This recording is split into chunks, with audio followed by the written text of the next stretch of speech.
Welcome back everybody to another Adobe After Effects CS6 tutorial. In this tutorial we are going to be talking about the timeline panel.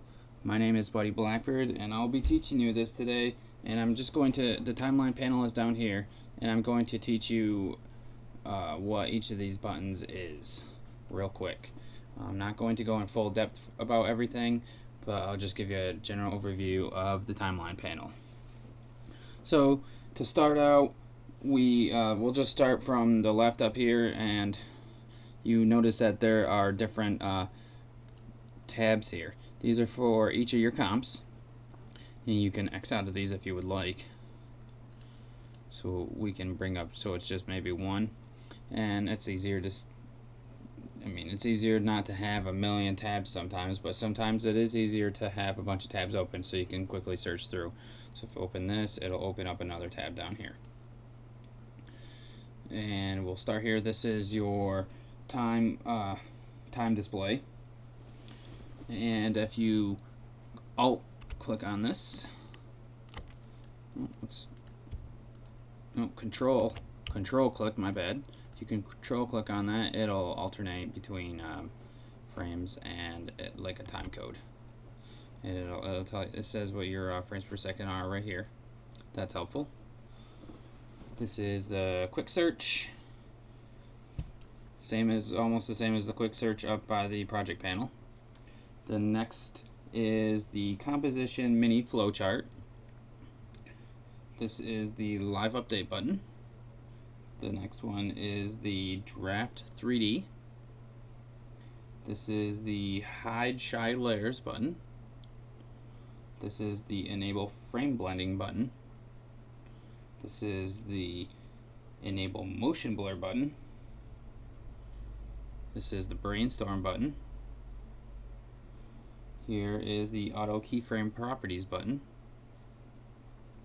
This is the graph editor button. And down here we have, down in this left corner, expand or collapse the layer switches pane. So there you go, you can see what that does. This one down next to it is the expand the transfer controls pane. Let's see how that works. And then the expand the in and out duration panes right here. You can see those. You have the toggle switches and modes button, which will change these right here. See that? Changes that. This is to zoom in and out your timeline down here. And obviously this is to scrub back and forth when you're zoomed in. And here's your current time indicator here. Click and hold to scrub through, or you can use the page up and page down button to go frame by frame. Hold the shift button to hit page down and it'll go up 10 frames, or page up to go back 10 frames, which is very handy, and you should always remember that because you may need to go frame by frame sometimes. Happens all the time. We got the over here the bring comp forward button. So that clicks on that, brings the comp up there forward. And this is the marker. Click and hold on it and you can drag a marker over. And if you hold shift, it'll snap to your current time indicator. Here is the end and beginning of your comp. So if you ever wanted to basically render to right here, and maybe you have like 10 seconds of black space at the end, you can bring this over to a certain time area and it'll stop rendering there. You can also use it to cut off. If you hold shift, it should snap it right to where your current time indicator is. Let's see what else. This button here also kind of functions the same as down here, this scrubber.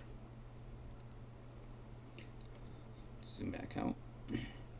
Well, that's a nice face.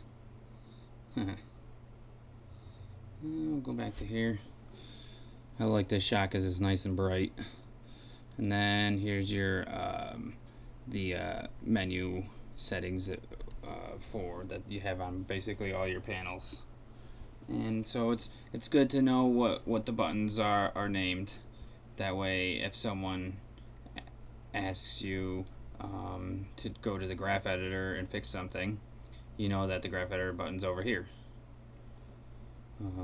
If someone asks you, if your client asks you while he's standing there, which sometimes happens, because sometimes they know the program and they might think they know everything, but you make sure that you know what you're doing, and you know to click on the graph button editor. If you say I don't know what that is, sometimes you don't look as professional. Well, that's about all there is to explain about the timeline panel without going too much in depth. Oh, there is one more thing that I remember that I can show you, that you can click on these buttons down here. These see how they're enclosed? You can click on them and hold them and drag them to different areas. Some people like bringing this section over here because it's easier to, you use this section a lot to hide layers, and you can turn audio off, and it's keyframe assistant kind of thing. You can lock the layers. It makes less mouse movement, because you do use this section quite often. But I like to leave it over here. Some people, it's everybody's preference. And yep, that's it this time. Not gonna bring any more surprises out there. So thank you for watching this tutorial. Hope to see you in the next one. Goodbye.